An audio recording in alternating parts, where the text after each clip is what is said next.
So, good evening, everybody.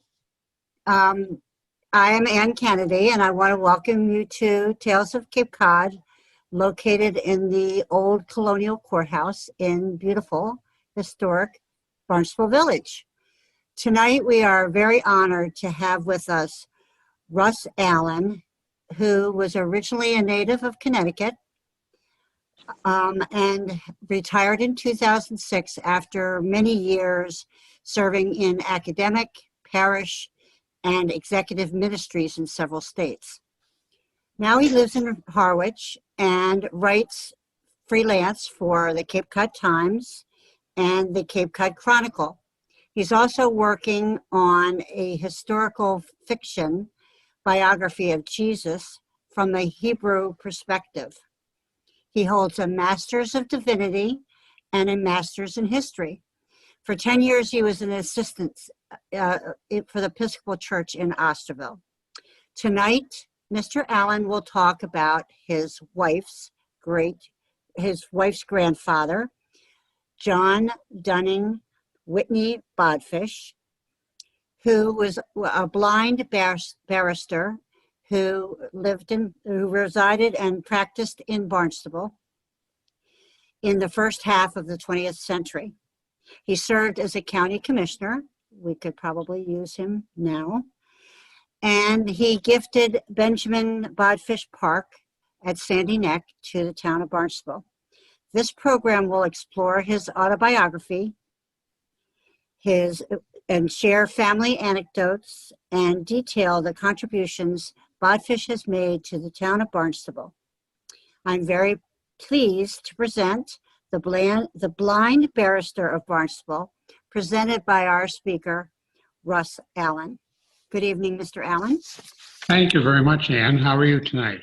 I'm very good, thank you. I'd like to begin by introducing my grandfather-in-law, as I came to call him over the years.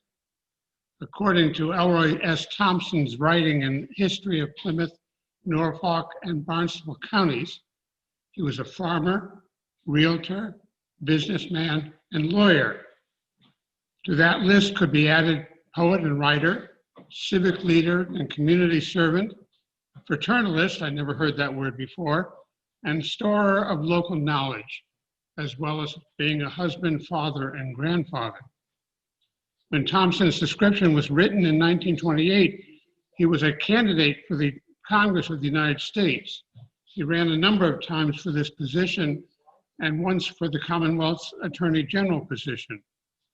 And though his election bids were unsuccessful, the list of his activities and achievements are nonetheless important for a man who spent most of his adult life. And there he is. I never met him. A decade had passed from 1956, the year of his death, before I first heard of him. I might never have heard of him at all had I not gone on a blind date with one of his granddaughters on the day after Thanksgiving in 1966. I did not even set foot on Cape Cod until the following Labor Day, when newly engaged Louisa May Dunn and I took the bus from Boston to Hyannis to spend the weekend with her Aunt Pearl May Hederman, one of his 3 children who survived the adulthood, and her husband, Uncle Bill. Even then, it would be 3 years before my intellectual curiosity would focus on who my grandfather-in-law had been, the life he had led, and the legacy he left for future generations. These are some of the pictures of him through the years. This, I think, was probably when he was a high school student, a young man. This is back in 1899 when he graduated from high school. This is a graduation from college. This is probably a midlife time. This was in 1938. And this is one of the oldest pictures of him in his 60s or 70s. He was John Dunning Whitney Bodfish, often referred to as the blind barrister of Barnstable, father, or Mr. B, as he was known to his family members. Now, in 1969, I first explored in depth this man who was so fondly remembered by the children and grandchildren he left behind. My motivation was I wanted to write about him and have his story copied and placed in binders and distributed to members of my extended family as Christmas presents. To do so, I needed more information than I had really at hand, even after my wife Louisa and her mother Abby Bodfish Dunn shared some of their memories of him. My mother-in-law also gave me genealogical information she had gathered in her own research, which was helpful, but I knew I would need more if I was going to create the presents I planned to give. So I wrote to both the Cape Cod Standard Times and the Barnstable Patriot, asking that a notice be placed in their papers saying that I was seeking information, anecdotes, and other material about John Dunning Whitney Bodfish.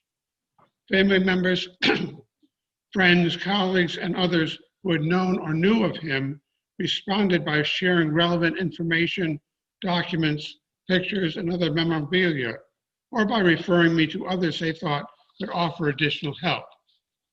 Many repeated their personal stories of John Bodfish while praising him for the roles he played as an influential leader of the Cape Cod, Barnstable, and Hyannis communities. The most unexpected and helpful response came from O.A. Dumas, proprietor of Cape Cod Health Appliance Company of Hyannis, who wrote on October 26, 1969, asking if I was related to John Bodfish. If I was, he added, I have material on this subject, which required permission of his kin to be used. I soon drove to the Cape to meet with Mr. Dumas at his store located at 219 Main Street in Hyannis. In our conversation, he explained that he had been a friend of John Bodfish, to whom the latter had entrusted several personal items, apparently in the hope that in time, Dumas would give them to a member of the family. He never explained why that arrangement had been made, but since I was a member of the Bodfish family by marriage, he decided it would be all right to give them to me, and not just to use in my current project, but to retain. The material he gave into Dumas's care included significantly a bound copy of This Is My Life, or Proof Through the Night, by John D.W.Bodfish, LLB. This autobiography and its appendixes consisted of over 175 pages of typed legal-size paper, which was apparently either unknown to the members of the Bodfish family with whom I had discussed my research, or none had chosen to tell me about it. This is the cover page for it, and this is what it looked like. Bodfish submitted his autobiography for publication to the Fleming H. Revell Company of New York City, which primarily published religious books. It was rejected in a letter dated October 20th, 1950, by an editor named Frank S. Mead for not being religious enough for the firm's market. Mead suggested that Bodfish engage in a, quote, professional writer to rework the story to, quote, make it zing before submitting it to one of the larger New York publishing houses, which Mead thought might go for this sort of thing. There's no evidence that Bodfish ever took Mead's advice or contacted another publishing house. Indeed, his autobiography was lost for the remainder of his life, only to reemerge when Mr. Dumas gave it to me in 1969. This manuscript, which most likely took years to be dictated by Bodfish, typed and then bound, offered a wealth of information for use in my project, not only about the events of his life, but also his thoughts on issues such as peace and world government, prohibition, and post-war World War II recovery that are contained in the appendixes, including transcripts of his contributions to the Massachusetts Constitutional Conventions of 1916, 17, and 18. Now, who typed it for him is a matter of speculation. And I remind you what the pages will look like. They were legal-sized pages, and there are 175 of them. The manuscript must have taken years for John Bodfish to dictate and have typed and bound. They offered a great deal of information, but who typed them is a matter of speculation. His 3 adult children were already married and living in their own homes well before it was probably written. Given the amount of time he spent dictating it, he may already have closed his legal practice, thereby eliminating whatever secretarial help he had previously employed. After his wife died in 1932, Jerusha Pierce became his live-in caregiver, and it is possible that she was responsible for typing it. We just don't know. But while as a blind man, John Bodfish read and wrote in American Braille, the size of this project, the large number of his poems that were also typed over the years suggest that he recruited or employed 1 or more persons to address these tasks. I safely kept all these items gathered during my research, but along with a copy of my 14-page gift to my extended family, this was the cover page, which was distributed on Christmas Day 1969. I eventually donated them in August of 1995 on behalf of the family to the Sturgis Library in Barnstable. This was the first page of that present. This same year, 1995, using a photocopy of the manuscript, Dorothy Anderson Bodfish of West Yarmouth, the wife of Irving Garfield Bodfish, John D.W.Bodfish's 3rd child who lived to adulthood, self-published it under the title Out of Darkness, the Blind Barrister of Cape Cod, and gave copies of it to members of the family. And this is the title page from that publication. And this was the back page describing who he was in relationship to Dorothy Bodfish. The original manuscript and a copy are now part of the John Dunning Whitney Bodfish collection, about which I will have more to say later. I recently learned that there's another photocopy in the William Brewster Nickerson Cape Cod History Archives of the Wilkins Library at the Cape Cod Community College, along with other Bodfish-related items of which I had been previously unaware. While Bodfish's life story and many accomplishments may still be known to senior citizens today, or at least some of them, for the many who are not familiar with them, but would like to know more about him, there are several resources accessible by entering his name into their internet search engines, including almost 750 items in the archives of the Barnstable Patriot. I'm limiting this presentation to a review of some of their highlights and inviting those wishing more information to contact those websites or the Sturgis and Wilkins Library. I'm also trying to limit this talk to those points at which I had some interaction with John Bodfish, even though he had been long dead. John Bodfish's genealogical roots and those of the American branch of the Bodfish family tree probably go back to the late 1500s and include at least one descendant who sailed on the Mayflower. Most family records begin with Robert Bodfish, reportedly born in England about 1580. Thompson nevertheless refers to him as a Welshman, as well as a trapper, hunter, and frontiersman. He most likely emigrated from Broomfield Parish, Chelmsford, Essex County, England, to Lynn, Mass. In 1635, where he met and married Bridget Sugie Freeman, with whom he most likely had had a previous correspondence. The couples had 2 daughters and 1 son, also named Robert. The names, dates, and birthplaces of their daughters and the dates and birth location of their son are not recorded, nor is the date of the death of their mother. However, in 1937, the couple went to Plymouth Colony and then to Sandwich, where he became a proprietor and one of the first 50 settlers of that town.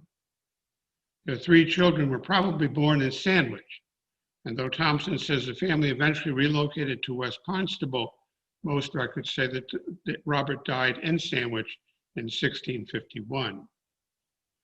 John Bodfish was the 9th generation in a line dating from the senior to the junior Roberts, and then finally down to his own father, Benjamin Franklin Bodfish. All were named Bodfish and were born in Sandwich or West Barnstable, except for the first Robert and, interestingly, for John D.W. Bodfish himself. As an aside, according to family information, of the 104 passengers on the Mayflower, 5 were ancestors of the Bodfish line, though it's not quite clear exactly their connection to John Bodfish.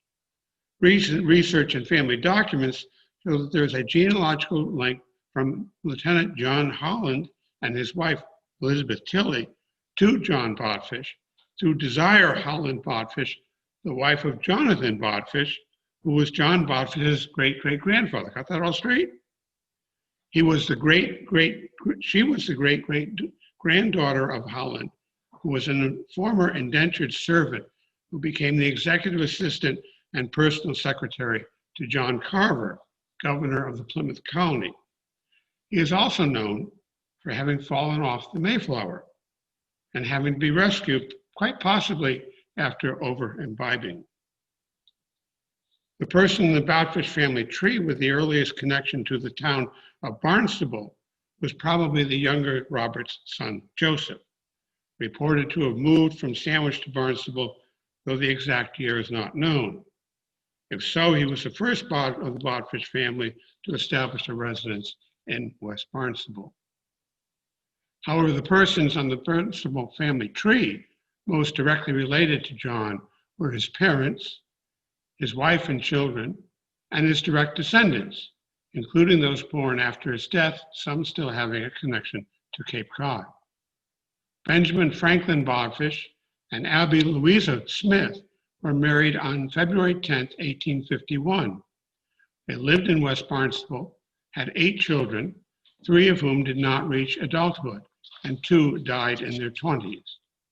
Interestingly, 2 of their sons were named John D.W. Bodfish. The first, born in 1875, died at age 3, while the second, born in 1878, and the couple's 7th child lived to be 77. But John Bodfish was not born on Cape Cod, even though his parents had an established residence in West Barnstable. At the time of his birth, November 6, 1878, his parents and siblings were in Fabius, New York, helping to run the family grist mill, and they did not return to West Barnstable until John was 10. John D.W. Bodfish's future wife, Louis Elizabeth Clark, was also from Fabius, and she and Bodfish knew each other as children. John Bodfish and Louis Clark were married on the last day of 1908 and took up residence in the Bodfish family farm in West Barnstable, living in his parents' farmhouse off Old Stage Road. This is their marriage certificate. It does not, interestingly, say where exactly the marriage took place, and I can't, for the life of me, read the signature that is on it. This is a picture of Abby Bodfish with her mother and her grandmother. Something came up on here. I've got something on the screen here. Oh, it's gone. Okay. And this is a picture of John Bodfish with the 3 children that they had.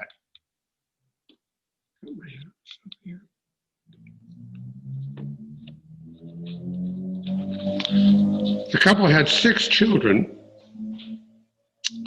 3 of whom, Benjamin C., Harriet Evelyn, and John C., died in infancy. Benjamin is buried in Wilmington, Delaware, while the other 2 are interned with their parents in the Oak Grove Cemetery in Hyannis. Of the 3 remaining children, Abby Elizabeth Bodfish was born on October 4th, 1913, and died February 8th, 2004.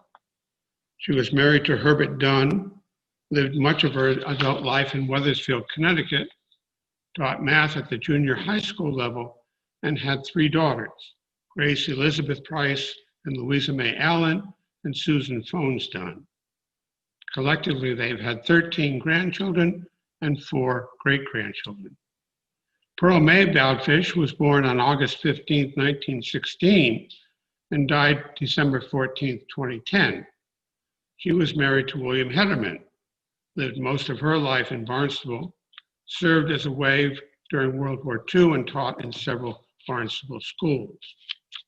Irving Garfield Bodfish, known to the family as brother and to most others as Butch, was born on September 15, 1918, and died August 9, 2001. He was married to Dorothy Anderson Bodfish, served as an Army medic before becoming a licensed practical nurse working at Cape Cod Hospital. They lived in Yarmouth and had 2 sons, John Bodfish and Donald Bodfish. John Bodfish's education began in the local public school system, graduating from the Barnstable High School on June 25, 1986. The invitation to his commencement included the quotation, "Beyond the Alps lies Italy." And I had no idea what that meant until I looked it up. It's apparently taken from Graduation Time, that's the name of a book, by James William Foley, and is attributed to the Latin poet Livy. I think what it meant was, after the hard work of high school comes the enjoyment of life. And this is a list of the people that were in his class. There were only 14 students in his class in that year. He then attended the Hyannis State Normal School, which in time would become Cape Cod Community College after graduating on June 20th, 1899, and this is the invitation to the graduation. After completing his college education, Bodfish became the principal of the Osterville Grammar School, a position he held until the end of the 1900-1901 school year when he lost his eyesight. His eyesight had never been very good, but he lost it due to glaucoma and the effects of scarlet fever. The 2 occupations that had given him financial and emotional stability, farming and education, were suddenly no longer viable. And over the next decades, he would work to create a new direction for his life. According to Thompson, though he initially resumed work as a poultry and cranberry farmer at the Bodfish farm in West Barnstable, either living as a boarder in his parents' home or eventually in a home of his own, his most immediate challenge was to acquire, quote, all the skills used in social contact and trade by the blind. To that end, he worked with the Massachusetts Commission for the Blind and attended the Perkins School for the Blind in Watertown, Massachusetts, which is one of the leading schools for blind people in terms of learning how to cope with the realities of their life. He learned how to read and write in American Braille, make his home safe, and interact with the sighted world. In time, he decided that working with the blind would become his new vocation, a decision that led he and his new wife to relocate to another state. Before that decision was made, however, his New York relatives came to the Bodfish farm for an extended visit, bringing with them his childhood friend, Louis Elizabeth Clark. Perhaps as their families hoped, she and John renewed their early friendship, which evolved into a romance that culminated in their marriage on December 31st, 1908, at a friend's house in Boston. I have wondered how that went over with the family. They would soon leave for Wilmington, Delaware, where he became the director of the state's program for blind students. In 1911, their first child, Benjamin, was born and lived only a short time before dying and being interred in Wilmington. Whether due to that death, the challenges of his new job, or a subsequent decision that working for the blind was not his true calling, before long they left Delaware and returned to the Cape. Later, he would say that becoming a lawyer was what he had wanted to do all along, and that became his next agenda. On October 9th, 1911, no doubt with the encouragement and support of his wife, John Bodfish enrolled in the Boston University School of Law. Gaining an education there was especially challenging, for it involved regular travel by train from West Barnstable to Boston over a 3-year period. Getting around the city and campus required extra assistance, and his classwork involved obtaining and using large legal volumes written in American Braille, taking notes and preparing papers on his Braille machine, and when necessary, arranging for their transcription into typewritten form. Years later, his granddaughters would recall opening his law books and running their fingers over the dots, trying to read what they said. On June 3rd, 1914, John graduated with a Bachelor of Laws degree cum laude, and after passing the bar exam, he began to practice law. But events while he was studying in Boston would lead to further changes in his life. With the birth of Abby Elizabeth Bodfish, and his family was growing, and the death of his father, Benjamin Franklin Bodfish, both in 1919, changed the dynamics at the West Barnstable farm. Because the farm's considerable distance from Hyannis limited the possibility for a successful legal career, within a year or so of his graduation, the family, possibly following the addition of Pearl May Bodfish in 1916, moved to its new home, a large yellow farmhouse located at 950 Bain Street in Hyannis, while his mother, Louise Elizabeth, continued to live in West Barnstable until her death in 1918, the year in which Irving Garfield Bodfish was born. And this is a picture from Bodfish Farms, which still exists. It's off High Street, which is off of Route 6A in West Barnstable. And this is the house that Benjamin Bodfish lived in, which means it was a house probably in which some of his children were born, and in which John lived for a while. There is a stone step which has the word Bodfish Farms renovated in 1985. I had the pleasure of being able to visit that house this past week and to meet its current owners. Because the farm's considerable distance from Hyannis, the possibility of a successful legal career, within a year or so of his graduation, the family moved to the new home, which was a large yellow farmhouse located on Main Street. 2 other children were born to John and Louise Elizabeth Bodfish while they lived in this house. Harriet Evelyn was born in 1920 and died in 1921, and John C. was born and died in 1922. According to a family record, this house was eventually sold and moved to the Llano section of Osterville.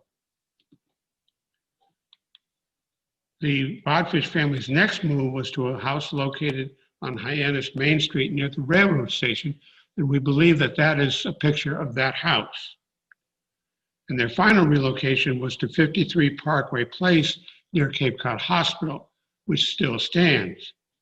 While it served as his law office as well as the family residence, and he remained there for the rest of his life, most likely he also maintained home offices in the other Hyannis homes as well. Following his death in 1956, the house continued to be the residence of Jerusha Burse, and it is now owned by Cape Cod Hospital. The files and other records of John Bodfish's law practice are no longer available. So he was a member of the Barnstable County Bar Association, and the archives of the several courts where he was permitted to practice law may contain details of his work, and there are references to cases he tried in his autobiography and family law. Upon his retirement, his practice and files apparently were turned over to another lawyer whose name and location are unknown. According to an October 24th, 1969 letter from Charles H. McGrath, Esquire, president of the Barnstable County Bar Association, though John was well known and appreciated within the legal community as a member of the bar, he had no information regarding who assumed responsibility for the Bodfish practice or what happened to its files. I think it would be a very interesting project for a up-and-coming law student to research the work that he did in the court system over almost 40 years. But though his legacy is uncertain, in 4 other areas of endeavor, John Bodfish remained active for most of his years. These were as a writer, political activist, community servant, and member of various fraternal organizations. Bodfish was a prolific writer, though it is not known by whom his dictations were transcribed. He produced materials for his use on his Braille typewriter, but he could neither write out, type, nor personally edit documents for others to read. By whomever his various writings were produced, their task was Herculean. Producing his autobiography alone, which dates from the early 1950s and runs some 175 pages, must have taken years to complete. As I said earlier, the D.W. Bodfish collection in the Sturgis Library has the original and a copy of the autobiography. The William Brewster Nickerson Cape Cod History Archives of the Wilkins Library at Cape Cod Community College has a duplicate. The Sturgis Library also has copies of his poems from the years 1897 through 1947, typed on the yellow worksheets that used to be used in elementary schools for many years, which means that they have become frail with age and are carefully protected by the Sturgis Library staff. The Wilkins Library has copies of several of John Bodfish's essays as well. These are typed on white lined notebook paper, so it's not quite clear to what purpose they were intended. The topics of his poetry included odes to members of his family, celebrations of Cape Cod, and responses to national events such as the end of World War II and the death of President Franklin Delano Roosevelt. This is a poem that he wrote to my wife, his granddaughter, Louisa, on the occasion of her first birthday. And this was on the passing of President Roosevelt. And this was on BJ Day. John Bodfish did succeed in having one of his poems, called Submission, published by the John Milton Society for the Blind in its January 1955 issue of its magazine. That was just 2 years before his death. And a small collection of them was self-published in 1985 by his daughter-in-law, Dorothy Anderson Bodfish, in a booklet called Without Sight, ? And some of his writings are also available from other Cape Cod libraries. This is a cover page from Without Sight. John Bodfish was deeply concerned about issues facing the Commonwealth, nation, and world, and often wrote essays and in other ways made his opinions known about them. Copies of his essays are available in the archives of the Wilkins Library, and a few appear in the appendixes of his autobiography. Topics he addressed there range from opposition to the death penalty to a plan for world peace and a proposal for the New World Order following World War II based on the system of government put in place by the Constitution. The titles of the essays housed in the Nickerson Library at Nickerson Archives and Wilkins Library included American Declaration of Independence, renewed, revised, and restated for 1940, The Constitutional Way to Recovery and Security from 1939, The Best Practicable Temperance Solution for Prohibition, The Abolition of Capital Punishment, Injunctions and Labor Disputes, Social Insurance, Initiative, and Referendum. Those were 4 of the debates in which he participated in the constitutional conventions. His second most important legacy was that of participating in the governance of the town and county of Barnstable and the Commonwealth of Massachusetts. His attempts at being elected to the Congress and as the Attorney General failed, but locally he held several important positions. He was Barnstable Town Council and a Barnstable County Commissioner when the building of the Bourne and Sagamore bridges were being considered. He served on the town building, special town bylaw, and recreation committees. In addition to being a delegate to the aforementioned Constitutional Convention, he served on the Massachusetts Committee for the Blind, was a member of the Republican State Committee. He was also at some point a member of the Progressive Party. His lapel pin is in the John W. Bodfish collection at the Sturgis Library, and would later become a Democrat. Beginning in 1944, he was admitted to the Massachusetts Bar, 1914, I'm sorry. Beginning in 1914, he was admitted to the Massachusetts Bar. In 1925, became an advocate before the United States District Court, and in 1926 before the United States Supreme Court. Locally, Bodfish was also active in non-governmental affairs. He was incorporator and member of the board of directors and vice president of Cape Cod Hospital, incorporator and trustee of the Cape Cod Farm Bureau, trustee of the Barnstable Sanatorium, director of the District Nursing Association, and incorporator of Federated Church of Hyannis, chair of the Hyannis Open Forum, vice president of the Hyannis Board of Trade, and president of the Cape Cod Baseball League's Barnstable team. Remember, this was a blind man for all this time.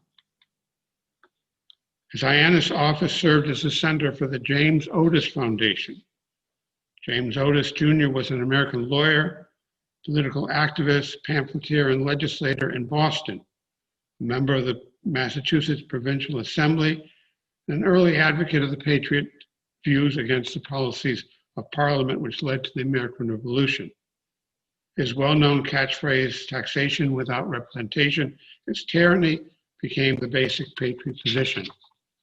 And under the leadership of Bodfish during the Barnstable Centenary in 1939, the annual Law Day honored this revolutionary patriot. Finally, John Bodfish was a fraternalist, a member of several fraternal organizations. He belonged to and often held local, regional, statewide, and national positions in the Knights of Pythias, a fraternal organization and secret society founded in Washington, D.C., which practices the ideals of loyalty, honor, and friendship. The Improved Order of Red Men, a fraternal organization established in North America in 1835. Their rituals and regalia are modeled after those assumed by white men of the era to be used by Native Americans. Despite the name, the order was formed solely by and for white men. The organization claimed a membership of about 500,000 in 1935, but has declined to a little more than 15,000. He was a member of the Grange, especially officially named the National Grange of the Order of Patrons of Husbandry, a fraternal organization in the United States that encourages families to band together to promote the economic and political well-being of the community and agriculture. It is interesting that while in his official and voluntary activities, his involvement went beyond the local scene, at times holding leadership positions at the state and national levels. This was not true of his involvement with religious institutions. Though a man of deep religious personal faith, as expressed in his poetry and his autobiography, and in the choice of religious publishing houses he contacted, John D.W. Bodfish was not active in a religious organization until the creation of the Federated Church of Hyannis in 1917. And this is that church on Main Street. According to a letter from the Reverend Dr. Carl Schultz, the church's senior pastor at the time, he had no involvement in the governance or programs of the congregation, though the minister and Bodfish both served on the town's Barnstable Recreation Committee. Now, why John Bodfish chose not to attend the West Congregational Church and had only a limited involvement with the Federated Church of Hyannis may go back to the middle of the 19th century, when relatives Joseph, Arsoneth, and Benjamin Bodfish were excommunicated by the Congregational Church of West Barnstable for failing properly to address a conflict with his cousin Sylvanus Bodfish over Joseph's access to farmland owned by Sylvanus. The matter was referred to an ecclesiastical council, which held hearings at West Barnstable on October 27, 1868, resulting in the excommunications being reversed. This incident quite possibly may have soured John Bodfish from devoting more of his time and talent to either his local Barnstable or New Hyannis Church. Years later, when this history had long been forgotten, Bodfish was asked to serve as the pastoral search committee for the West Barnstable Congregational Church.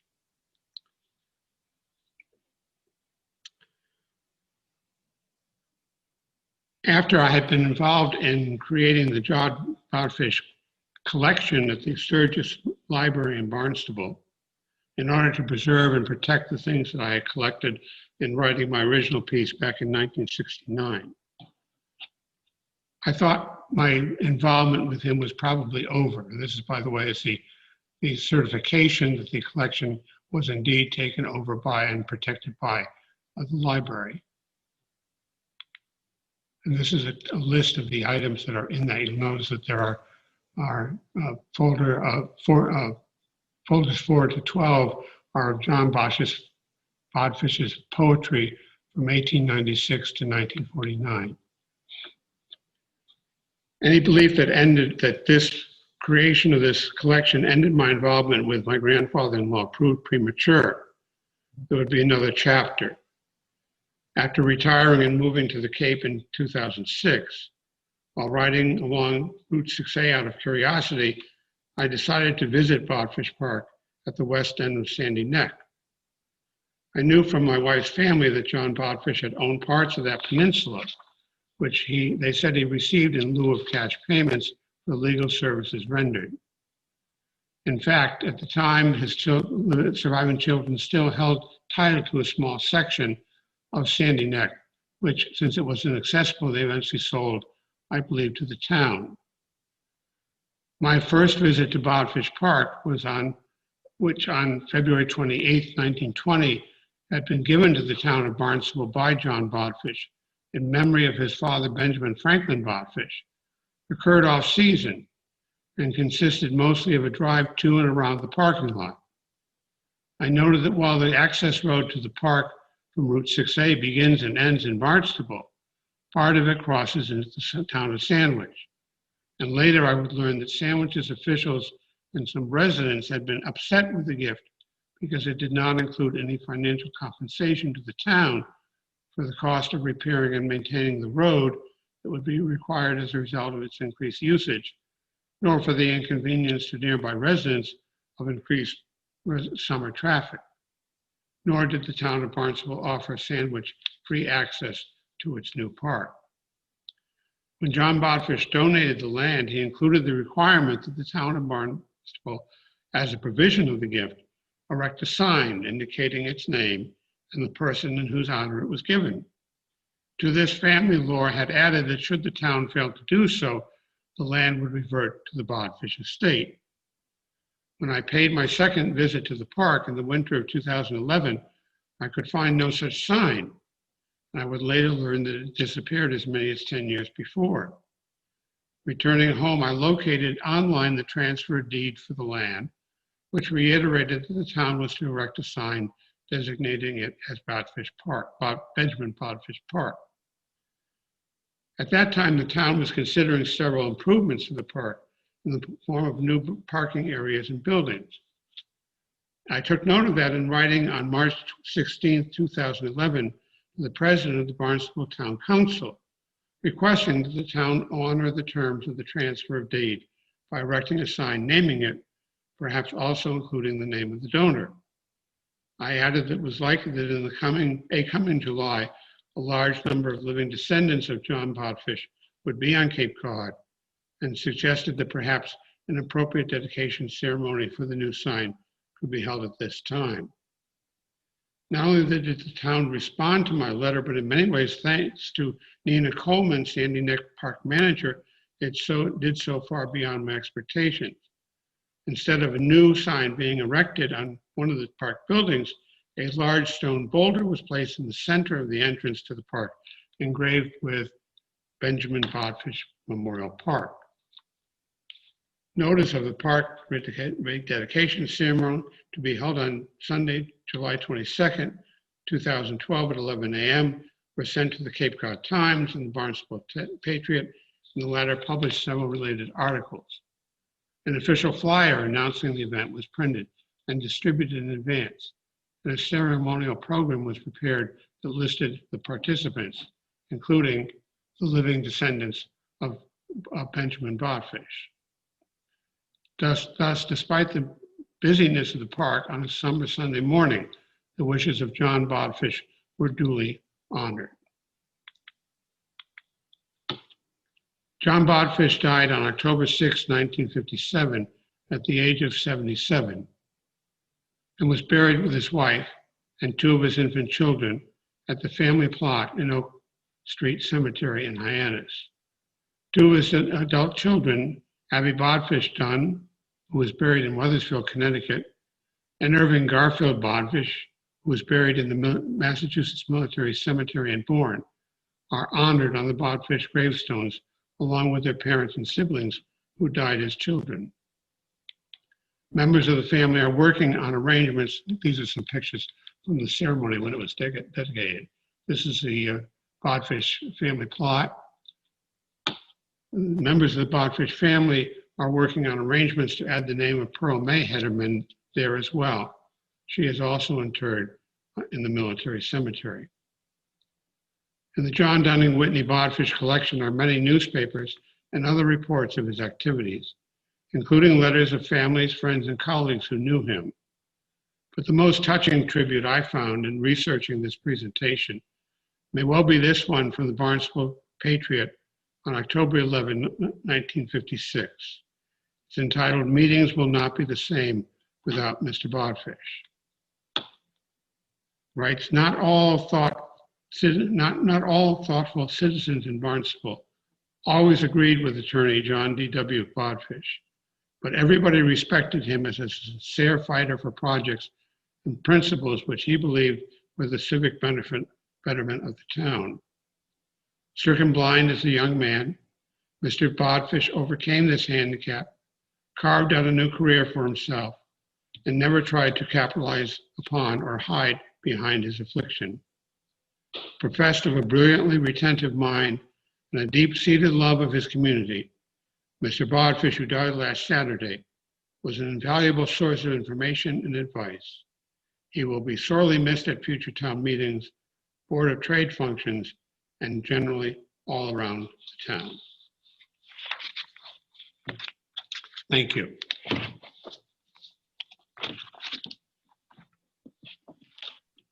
Hi.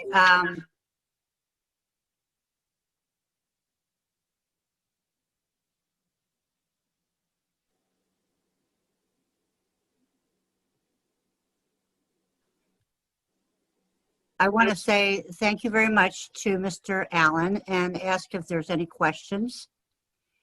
I would like to say, Mr. Allen, I was a town councilor at the time of that letter that was written to Mr. Chirigotis. I don't recall ever seeing that letter, but I will tell you that I did have the honor of attending the dedication, and I am currently on the Sandy Neck board of the Town of Barnstable, and so I would like to personally thank your family for your gift to the Town of Barnstable, because the Sandy Neck, as everyone can attest that has been there and has seen it, is a treasure to the Town of Barnstable. Thank you very much. Shared by many on the Cape. So we are very appreciative of your family's involvement. Thank you. So thank you very much for this talk. I think it was a very interesting presentation. I do want to remind everyone that next week we have the Reverse Freedom Rides with NPR WGBH journalist Gabrielle Emanuel. 1961 was a pivotal year for the civil rights movement. The Freedom Riders moved into the South to peacefully demonstrate. But a year later, the Southern segregationists retaliated in an ironic and far-reaching way. Miss Manuel will discuss the summer of 1962 and how those events impacted Cape Cod and the civil rights movement going forward. So again, I would like to thank our guest, Mr. Allen, and I hope that you can join us at another time in the future, maybe when you finished your book. Thank you very much. That would be good. Good to hear. So good night, everybody. Good night. Good night.